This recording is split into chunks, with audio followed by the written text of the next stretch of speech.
Imizila emikhulu entshona Kapa ivame ukuxalathelana kwiintsuku zeholide nanjengoko uninzi lujongise imibombo emakhaya beyokonwabela iKrismesi. Abahlali balapha bona bayokonwabela iholide ngaphandle. Amanani ebesezantsi ngethuba lasemini kumzila we-N1 ngaphandle kwasePaarl. Amagosa ezendlela bephume ngobuninzi kwisixeko. They have, out of 33 operations they've done, only found 16 drunk drivers. Between the two units and stuff, they've made about 45 arrests, but much fewer arrests per operation than we would normally see. Abaqhubi bathi kudala belinde ukufumana ikhefu unyaka lo wonke. Very relieved to be able to still go. Looking forward to supporting the tourism industry. Just chill. Family time.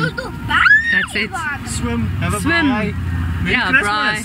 Bekuphithizela kwisikhululo seeteksi neebhasi abo bajonge ukuhamba umgama omde banethemba lendlela ekhuselekileyo. Kulonyaka kupheleyo ngale 17 kwase kucaca ezindleleni nengozi ke zezandile hayi noko kulonyaka siyancoma.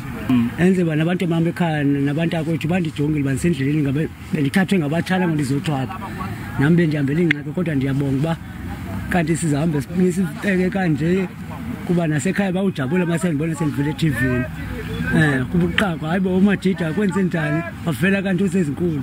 Abasemagunyeni bathi bazokuhlala begade ngesolo khozi ukuqinisekisa umthetho nocwangco ezindleleni.